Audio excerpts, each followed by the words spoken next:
Guys आज की video में हम एक पॉडकास्ट करने वाले हैं एक ऐसे इंजीनियर के साथ जो कि स्विगी में एज अ बैकएंड डेवलपर काम कर रहा है और उनका जो पैकेज है वो काफ़ी अच्छा खासा है। उन्हें 1 से 1.5 साल का एक्सपीरियंस है और सबसे इम्पोर्टेंट बात यह है, सबसे ज़रूरी बात यह है इस पॉडकास्ट की कि वो जो शख्स हैं वो आईपी यूनिवर्सिटी के एक कॉलेज से पास आउट हैं और ये होने के बावजूद टायर 3 कॉलेज होने के बावजूद वो एक स्विगी जैसी कंपनी में एक अच्छे पैकेज पे काम कर रहे हैं। पूरा पॉडकास्ट देखना ताकि आप भी समझ पाओ कि स्विगी जैसी कंपनी में क्या क्या वर्क रोल होते हैं, कैसे कैसे चीज़ें होती हैं, क्या क्या काम करना पड़ता है, कितना पैकेज मिल सकता है और स्विगी जैसी कंपनी में जाने के लिए हम क्या क्या पढ़ सकते हैं, कहाँ कहाँ से पढ़ सकते हैं। तो सुनते हैं उनकी कहानी, उन्हीं की जुबानी। आइए चलते हैं पॉडकास्ट की ओर। अनुज, आपका काफ़ी ज़्यादा वेलकम है हमारे चैनल के ऊपर। और सबसे पहले मैं चाहूँगा कि आप हमारी जो ऑडियंस है उनको थोड़ा सा अपना इंट्रोडक्शन दे दो कि आप अभी कहाँ पे काम कर रहे हो, किस रोल पे काम कर रहे हो एग्जैक्टली। हाँ, so hello, thanks Rishabh, thanks for inviting me. So my name is Anuj Gupta and currently I am working as an SD1 at Swiggy. Okay. And prior to that, I was working at Josh Technology Group as well. So yeah, that's a little bit about. Okay and आपका like college background क्या है, आप कहाँ से pass out? या सो मैंने अपनी BTech basically IP university से करी है। So doctor Akhilesh Das Gupta institute of technology, hmm. जो कि पहले नॉर्दर्न इंडिया इंजीनियरिंग कॉलेज था। So I did my BTech from there and I am from 2021 batch. Okay, so basically जो आपकी ये जॉब थी वो ऑफ ऑन कैंपस ही आपने क्रैक की थी? नहीं नहीं, जो करंट जॉब है मेरी ये ऑफ कैंपस थी। इससे जोश पहले जो मेरी वाली। फर्स्ट जॉब थी जोश वाली वो ऑन कैंपस थी। ओके। और स्विगी ऑफ कैंपस थी। ग्रेट ग्रेट अनुज। सो अनुज देखो, ज़्यादातर स्टूडेंट्स जानते हैं वैसे सॉफ्टवेयर इंजीनियर, लेकिन कुछ कुछ ये कन्फ्यूजन होती है कि एग्जैक्टली काम क्या करना होता है। लाइक हमें ये पता होता है कि हमें डेटा स्ट्रक्चर्स पढ़ना है, कोडिंग करनी है, बट एग्जैक्टली हम्म। जब आप इंडस्ट्री में आ जाते हो तो क्या सचमुच में डाटा स्ट्रक्चर्स की नीड पड़ती है, क्या सचमुच में वो कोडिंग्स की नीड पड़ती है, हमें एग्जैक्टली काम क्या करना होता है, जॉब रोल आप एक बार थोड़ा सा एक्सप्लेन कर सकते हो? हाँ हाँ, श्योर श्योर। हम्म। सो हाँ ऋषभ, ये सेम कंफ्यूजन आई गेस मेरे को भी स्टार्टिंग में थी। तो क्या होता है कि जो डेटा स्ट्रक्चर हम पढ़ते हैं हम्म। वो उससे हमारा क्या होता है, लॉजिक्स बहुत स्ट्रांग हो जाते हैं। लॉजिक लिखना हमें काफी इजी हो जाता है। बाकी वो हम डेली रेगुलरली यूज नहीं कर रहे होते हैं। मतलब कुछ डेटा स्ट्रक्चर्स होते हैं जो हम टाइम टू टाइम यूज कर रहे होते हैं अपने कोड में, जो कि एरे सबसे ज्यादा यूज होता है, हैशमैप यूज होता है सबसे ज्यादा।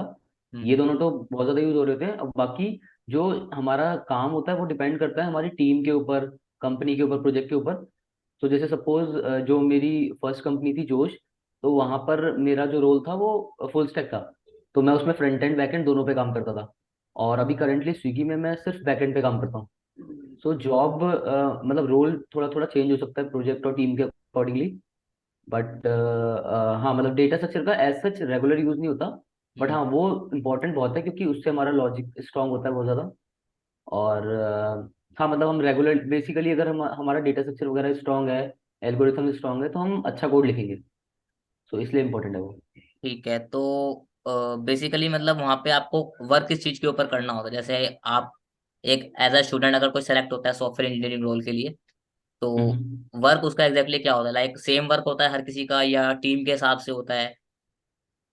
हाँ, तो वर्क मतलब टीम के हिसाब से ही होता है। जैसे सपोज मतलब ऐसा होता है कि ऑर्गेनाइजेशन के अंदर कुछ टीम्स होती हैं। हर टीम के अंदर मतलब हर टीम की कुछ सर्विसेज होती है जो जिनको वो ओन करते हैं। हम्म। तो उन सर्विसेज पे हमें काम करना होता है। तो लैंग्वेज वगैरह भी उसके ऊपर ही डिपेंड करता है। जैसे सपोज कुछ टीम्स में आपकी जो सर्विस है वो जावा में है और कुछ टीम में ओके। गोलैंग में है। तो वो आपके टीम के अकॉर्डिंग होगा। ओके, ठीक है। सो बेसिकली आप स्विगी में किस चीज़ के ऊपर अभी एग्जैक्टली वर्क कर रहे हो? तो स्विगी में मेरा मतलब डोमेन वैसे बैकएंड है, और जो लैंग्वेज मैं यूज करता हूँ अभी करंटली वो गोलैंग यूज करता हूँ। ओके, गो लैंग्वेज, ठीक है ठीक है। सो अब मेरा नेक्स्ट क्वेश्चन अनुज आपसे ये रहेगा, लाइक जैसे जनरली हम कॉलेज में होते हैं, स्टूडेंट्स को काफ़ी सारी चीज़ें पढ़नी होती हैं। 4 इयर्स में बहुत सारे हम सब्जेक्ट्स पढ़ते हैं, बहुत सारी चीज़ों पे काम करते हैं। तो एग्जैक्टली स्टूडेंट्स को किन चीज़ों पे फोकस ज़्यादा करना चाहिए अगर वो चाहता है कि एक बैक एंड डेवलपर या एक एसडी के रोल में मैं एक अच्छी कंपनी में जा पाऊँ? Okay okay, right, got it. So हाँ ऋषभ, तो जैसा कि मतलब सबसे इम्पोर्टेंट सब्जेक्ट हम सबको ही पता है, डेटा स्ट्रक्चर्स एंड एल्गोरिथम सबसे इम्पोर्टेंट सब्जेक्ट है। हम्म। बिकॉज सारी बड़ी कंपनीज के जो फर्स्ट राउंड होते हैं, मतलब ऑनलाइन टेस्ट में तो डेटा से पूछना ही है। हम्म। और इनफैक्ट जब तुम फ्रेशर होते हो तो सारे इंटरव्यूज में भी डेटा स्ट्रक्चर ही पूछते हैं। सो सबसे मेन तो आपका प्रोग्रामिंग फंडामेंटल्स हो गया, जो कि आई गेस फर्स्ट ईयर में कोई सब्जेक्ट होता है ना हमारा, हाँ, basic fundamental of data computer. Structure. हाँ, फंडामेंटल ऑफ कंप्यूटर ऐसा करके कुछ। तो हम्म। वो सबसे इंपॉर्टेंट हो गया, उसके बाद डेटा स्ट्रक्चर इंपॉर्टेंट हो गया। और उसके अलावा अब मतलब आजकल क्या है कि कंपटीशन बहुत ज्यादा बढ़ चुका है। पहले लोगों को डेटा स्ट्रक्चर नहीं आता था इतना, बट अब सबको आता होता है। हम्म। तो हमें साथ में कॉलेज के और सब्जेक्ट्स भी पढ़ने होते हैं, जो कि कई बार इग्नोर कर देते हैं हम लोग। और उसमें सबसे इंपॉर्टेंट जो सब्जेक्ट है वो हो गया आपका ऊप्स। सबसे इंपॉर्टेंट ऊप्स हो गया, सेकंड नंबर पे हो गया आपका डीबीएमएस, फिर आपका हो गया ओएस, फिर हो गया नेटवर्किंग। तो ये तीन चार सब्जेक्ट्स भी आपको पढ़ लेने चाहिए, है ना। ऊप्स तो मतलब डेटा स्ट्रक्चर के साथ पढ़ना ही पढ़ना है। और उसके अलावा डीबीएमएस भी पढ़ना ही चाहिए।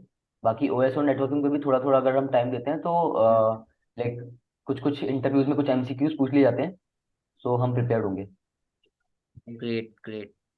सो यहाँ पे तो स्टूडेंट्स को क्लियर हो गई होगी चीज़ें, आई थिंक, कि कौन कौन सब्जेक्ट्स में हमें ज़्यादा फोकस करना है। बट एक और चीज़ निकल के आती है, जैसे मैं खुद आईपी यूनिवर्सिटी में पढ़ा हूँ, और हम्म। ये चीज़ मैंने देखी है कि जो जनरली हमें कॉलेज में पढ़ाया जाता है वो इंटरव्यू के टाइम पे नहीं पूछा जाता। कॉलेज में जनरली जो हमें चीज़ें पढ़ाई जा रही हैं वो नॉर्मल बुक से पढ़ के पढ़ाई दी जाती है। टीचर्स को भी इतना नहीं होता है कि आज के टाइम पे जो टेक्नोलॉजी यूज़ हो रही है कंपनीज में। तो आप हम्म। मतलब फ्री या बेस्ट रिसोर्सेज जो आपने अपने टाइम पे प्रिपरेशन करने के लिए यूज़ करे हैं, वो आप क्या बताना चाहोगे इंटरनेट से, अगर कोई पढ़ना चाहे, इस रोल के लिए प्रिपेयर करना चाहे? तो या सो बेसिकली जो डेटा स्ट्रक्चर्स हैं उसके लिए तो सबसे बेस्ट रिसोर्स आपका गीक्स फॉर गीक्स है। ओके। गीक्स फॉर गीक्स और लीड कोड। तो हम्म। गीक्स फॉर गीक्स पे आर्टिकल्स वगैरह में मिल जाते हैं, और लीड कोड पे हमें काफी सारे इंटरव्यू रेडी प्रॉब्लम्स मिल जाते हैं with hmm. Company tax as well. और साथ में लीड कोड पे डिस्कस सेक्शन है, तो उसमें हम हमें दूसरों का कोड भी मिल जाता है, दूसरों ने क्या अप्रोच फॉलो करी है क्वेश्चन सॉल्व करने के लिए। सो डीएसए के लिए तो ये दो वेबसाइट बेस्ट है। हम्म। और बाकी सब्जेक्ट्स के लिए भी गीक फॉर गीक्स पे काफी आर्टिकल्स मिल जाते हैं। बट हाँ, कई बार क्या होता है कि जो ऊप्स तो पढ़ लेते हैं, बट डीबीएमएस ओएस नेटवर्किंग थोड़ा बोरिंग हो जाता है टेक्स्ट से पढ़ना। तो उसके लिए हम यूट्यूब पे काफी सारी प्लेलिस्ट हैं, बहुत ज्यादा पॉपुलर हैं, उनको फॉलो कर सकते हैं। आई गेस कुछ गेट के चैनल्स हैं, उन लोगों ने काफी अच्छी अच्छी प्लेलिस्ट बना रखी है। सो उनके थ्रू हम बाकी सब्जेक्ट थ्योरेटिकल पढ़ सकते हैं। बाकी डीएसए के लिए तो गीक्स फॉर गीक्स और लीड कोड बेस्ट है। ओके, और जो शीट होती है प्रैक्टिस करने की, वो आप कौन सजेस्ट करना चाहोगे? तो शीट मैं एज सच रिकमेंड तो नहीं करता हूँ। मतलब इनिशियली तो मेरा थॉट यही होता है कि आप मतलब टॉपिक वाइज काफी सारे सारे क्वेश्चंस करो। बट हाँ, अगर किसी के पास बहुत कम टाइम है तो वो हम्म। किसी भी शीट को गो थ्रू कर सकता है। कोई ऐसी शीट पकड़नी चाहिए हमें जिसमें टॉपिक वाइज क्वेश्चंस डिवाइड हो रखे हो स्टार्टिंग में, राइट।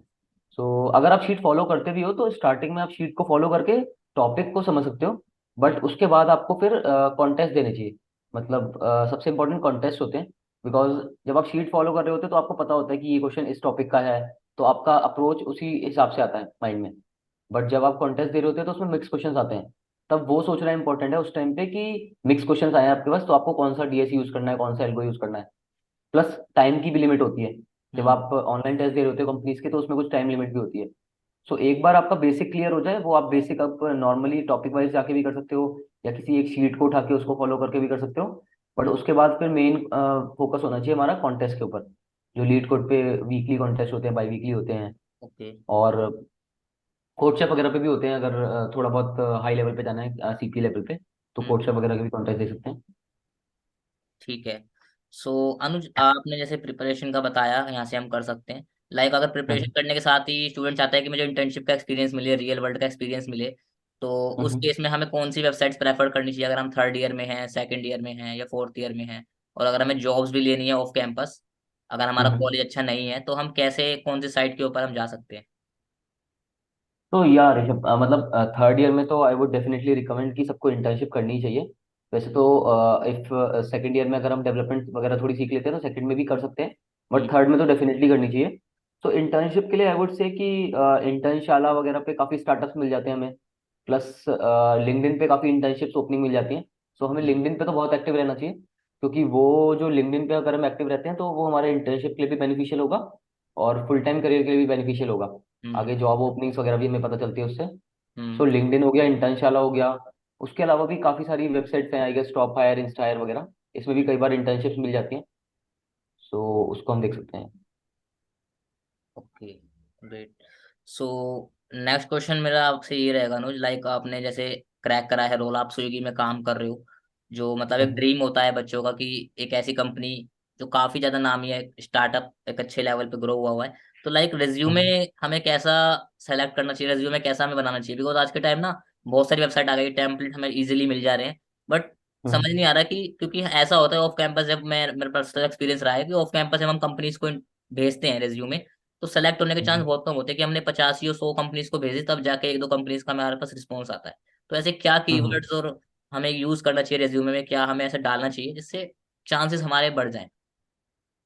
तो हाँ ऋषभ, तो इसमें क्या होता है कि दो तीन पॉइंट्स हैं मेजर रिज्यूमे पे जो हमें फोकस करना चाहिए। एक तो रिज्यूमे बहुत ज्यादा ही कंजेस्टेड नहीं होना चाहिए, यानी कि आपने बहुत सारा कुछ इसमें लिख दिया। हम्म। शॉर्ट शॉर्ट में लिखना होता है, क्योंकि जो एच सबसे पहले आपका रिज्यूमे एचआर देखते हैं, अच्छा। राइट। और उससे पहले तो कई बार कई कंपनीज में एटीएस होता है, जो ऑटोमेटिक सिस्टम होता है उनका, वो देखता है। तो एक तो हमारा रिज्यूमे जो है वो एटीएस फ्रेंडली होना चाहिए। काफी सारी वेबसाइट्स पे आपको टेम्पलेट मिल जाएंगी जो एटीएस फ्रेंडली होती हैं, राइट। मतलब हमें कुछ फैंसी फॉन्ट वगैरह यूज नहीं करना चाहिए, ऐसा फॉन्ट होना चाहिए जो हमारा सिस्टम इजीली पढ़ पाए, राइट। और उसके बाद जो हम रिज्यूमे पे पॉइंट्स लिख रहे हैं वो काफी शॉर्ट में होने चाहिए, और उससे इंटरव्यूअर को या एचआर को आपके बारे में आइडिया लग जाना चाहिए, हम्म। राइट। ये तो बेसिक पॉइंट हो गया। और थर्ड पॉइंट, अगर हम इसको एडवांस लेवल पे ले जाना चाहें तो हम ये कर सकते हैं कि जैसे हम मल्टीपल ओपनिंग्स के लिए अप्लाई कर रहे हैं, तो हम हम्म। उनके लिए हल्का हल्का सा रिज्यूमे कस्टमाइज कर सकते हैं। जैसे सपोज दो ओपनिंग्स हैं, एक फ्रंट एंड की ओपनिंग है और एक बैक एंड की ओपनिंग है, और आपने फुल स्टैक पे काम किया हुआ है, दोनों आता है आपको। तो जब आप फ्रंट एंड की ओपनिंग के लिए अप्लाई कर रहे हो तो आप उसमें फ्रंट एंड वाला पार्ट हाईलाइट कर सकते हो, उसको डिटेल में बता सकते हो। और जब बैक एंड के लिए अप्लाई कर रहे हो तो उसमें थोड़ा आप चेंज करके उसे बैक एंड वाला पार्ट हाईलाइट कर सकते हो।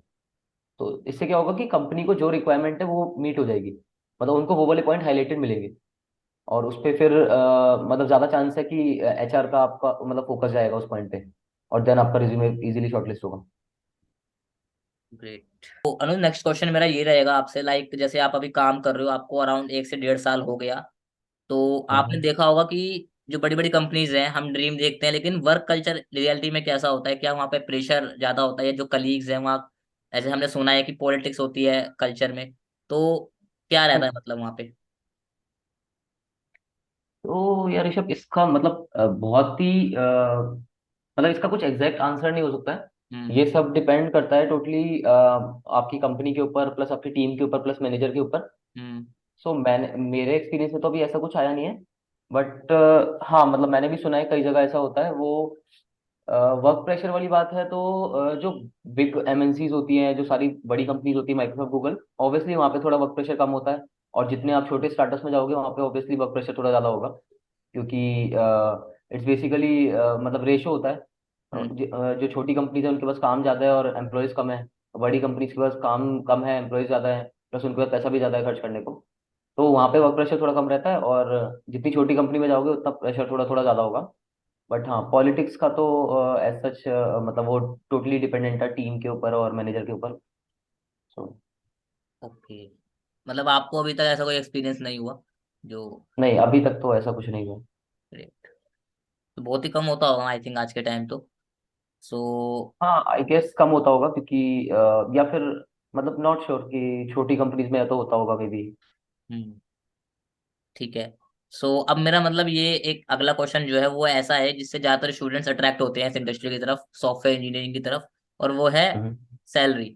तो बेसिकली मेरा क्वेश्चन आपसे ये है कि इसमें एज अ फ्रेशर अगर हम कॉलेज से जा रहे हैं या ऑफ कैंपस जा रहे हैं S D E one role के लिए, तो सैलरी एक्सपेक्टेशन क्या हम कर सकते हैं? और अगर हम एक्सपीरियंस हो जाते हैं 2 से 3 साल S D two S D three में जाते हैं, तो एक नॉर्मल हम्म। एवरेज इंडिया में हम सैलरी क्या एक्सपेक्ट कर सकते हैं? और इसी के साथ में अगर आप अपनी सैलरी रिवील करना चाहो, कुछ हिंट देना चाहो जिससे स्टूडेंट्स को मोटिवेशन मिले कि अगर हम स्विगी में काम करें तो इतनी हम एक्सपेक्ट कर सकते हैं। हम्म।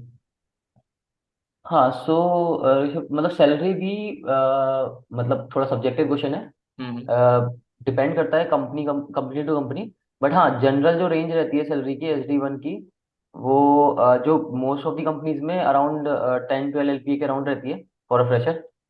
मतलब थोड़ा बहुत ऊपर नीचे हो सकता है, किसी में 7-8 भी हो सकता है, किसी में हो सकता है 15-17 इतना तक भी चला जाए। तो मतलब हाँ, 10-12 एवरेज है, और ये जनरल रहता है सबका एक्सपेक्टेशन, और ये हर जगह मिल रहा होता है।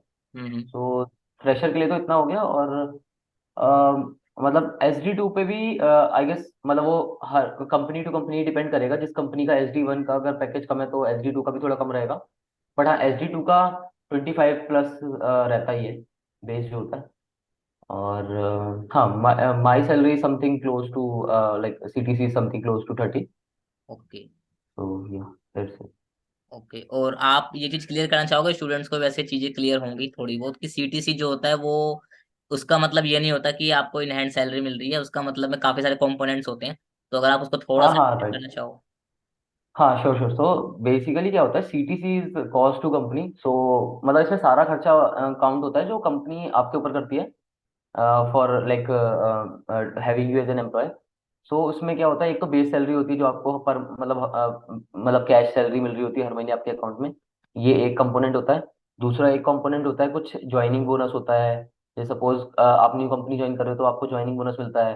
प्लस कुछ रिटेंशन बोनस होता है। जैसे सपोज आपको 1 साल हो गया कंपनी में, अगर आप 1 साल तक प्रॉपर काम कर रहे हो उस कंपनी में, so they might give you some retention bonus, ताकि आप कंपनी छोड़ कर ना जाओ। उसके अलावा ज्वाइनिंग बोनस हो गया, रिटेंशन बोनस हो गया। इसके अलावा कुछ परफॉर्मेंस बोनस भी होता है। जैसे आपको हर साल based on your performance on previous year आपको कुछ परफॉर्मेंस बोनस मिलता है। प्लस इसके अलावा कुछ स्टॉक्स होते हैं, ई स्टॉक्स वगैरह, ये वाला भी होता है। और हाँ मतलब ये सब मेजरली ये सारी चीज़ें इंक्लूडेड होती हैं CTC में। बट कई बार कुछ कंपनीज में लाइक इंश्योरेंस वगैरह ये सब कॉस्ट भी इंक्लूड होती है। बट हाँ वो बहुत कम होता है। मेजरली ये सब रहता है, स्टॉक्स हो गया, बोनसेस हो गए, और हम्म। सैलरी हो गई। और वो सैलरी भी जो आपकी बेस सैलरी होती है उसके ऊपर भी आपका जो गवर्नमेंट का टैक्स है वो टैक्स लगता है। सो बढ़िया। वो इजीली डिवाइड बाय 12 नहीं होता, पहले उसमें टैक्स कटेगा आपका बेस्ड ऑन योर स्लैब्स। उसके बाद जो अमाउंट बचता है वो डिवाइड बाय 12 होता है। अच्छा, तो आई थिंक आप सभी स्टूडेंट्स को चीज़ें क्लियर हो रही होंगी कि एग्जैक्टली क्या क्या करना होता है, हमें क्या क्या सैलरी एक्सपेक्ट कर सकते हैं, कितना वर्क प्रेशर हम कर सकते हैं, तो उस हिसाब से आप लोग प्रिपेयर कर सकते हो। अनुज, इसमें मेरा एक क्वेश्चन ये रहेगा, लाइक हम जैसे टेक्निकल स्किल्स की तो सभी बात करते हैं, हमने बहुत जगह भी देखा है, लेकिन सॉफ्ट स्किल्स की कितनी इंपॉर्टेंस होती है? क्या आपको जरूरत पड़ती है इंडस्ट्री में काम करने में? कम्युनिकेशन हो गया आपका, कॉन्फिडेंस हो गया, बॉडी लैंग्वेज हो गई। हाँ यार डेफिनेटली सॉफ्ट स्किल्स तो like very are very important. मतलब टेक्निकल स्किल से पहले आई वुड से कि सॉफ्ट स्किल्स ज़्यादा इंपॉर्टेंट है। हम्म। बिकॉज मतलब वो तो हर हर जगह ही रिक्वायरमेंट है। लाइक आप टेक्निकल जॉब में जाओ या कहीं पर भी जाओ, आप किसी भी चीज़ में जाओगे, सॉफ्ट स्किल्स तो आपकी अच्छी होनी चाहिए। बिकॉज अगर आपकी कम्युनिकेशन स्किल अच्छी नहीं है तो आप जो आपके माइंड में आइडिया चल रहा है या कुछ भी आपके माइंड में है वो आप कम्युनिकेट नहीं कर पाओगे इंटरव्यूअर को या HR को या आपके मैनेजर को। तो हम्म। कम्युनिकेशन स्किल इंपॉर्टेंट होनी चाहिए।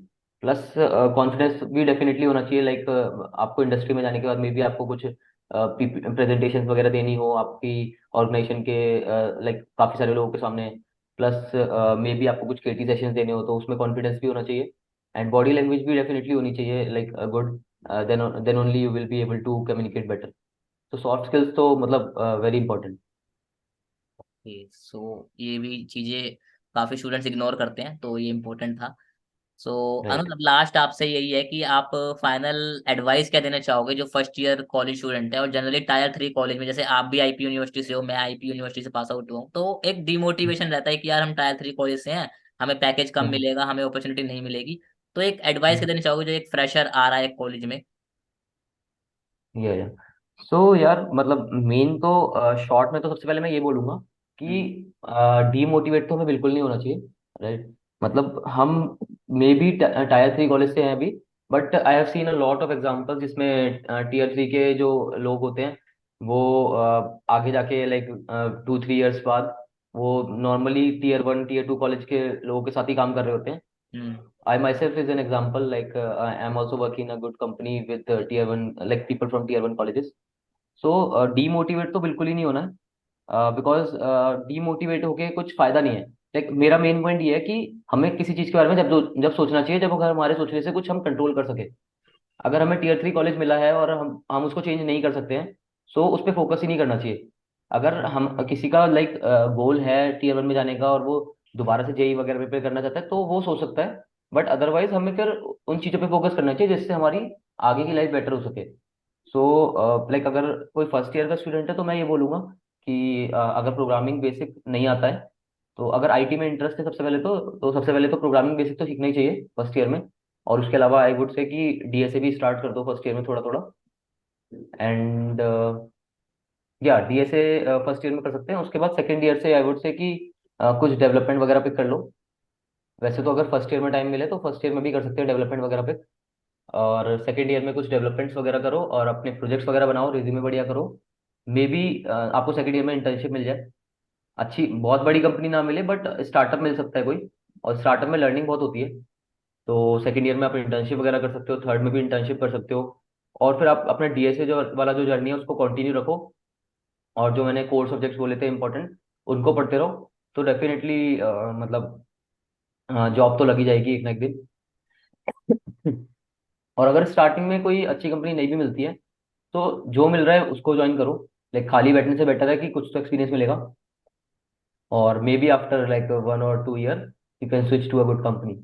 सो आई होप मैंने जितने भी स्टूडेंट्स के मन में डाउट्स चल रहे होते हैं वो सब आपसे पूछे होंगे। और अगर आपको कुछ लगता है आपको सजेशन देना है तो आप दे सकते हो। आई थिंक सारी चीजें हमने डिस्कस कर ही ली हैं, और स्टूडेंट्स को भी काफी चीजें आपको क्लियर हुई होंगी। तो आप अगर लगता है कि कुछ डिस्कस करना चाहिए या अनुज को हमें एक बार और इनवाइट करना चाहिए, आपके मन में कुछ क्वेश्चंस रह गए हैं, तो डेफिनेटली आप व्हाट्सएप ग्रुप में भी कर सकते हो मुझे मैसेज, और साथ में कमेंट बॉक्स में आप पिन कर सकते हो, टैग कर सकते हो कि भैया ये हमारे डाउट्स हैं कुछ, ये आप हमें बताओ जो आप अनुज भैया से पूछना चाहते हो। बाकी आई थिंक मैंने सारी चीजें क्लियर कर दी हैं। तो Anuj, thank you so much for coming on the channel, because आप थोड़ा सा एक बिजी रहते होगे, आपका वीकेंड चल रहा होगा। सो वीकेंड में थोड़ा सा होता है कि एक एम्प्लॉय जो होता है थोड़ा सा चिल आउट करता है। No issues Rishabh. So basically like मेरा पॉइंट तो यही रहता है कि मैं भी एक टियर 3 स्टूडेंट कॉलेज से था। Hmm. So I I myself have gone through this journey.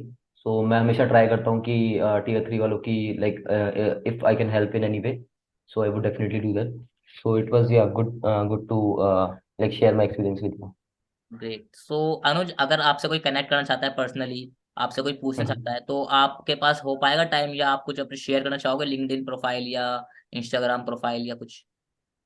हाँ हाँ, आई वुड से कि प्रोफेशनली अगर कुछ भी किसी को डाउट है, किसी को कुछ रेफरल चाहिए या फिर किसी कुछ भी क्वेश्चन है मेरे से, तो hmm. They can definitely drop me like drop a text on LinkedIn.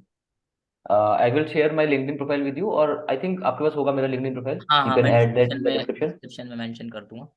हाँ सो हाँ। सो लाइक किसी को भी कोई डाउट है तो वो मेरे को कनेक्ट कर सकते हैं एंड मैसेज कर सकते हैं।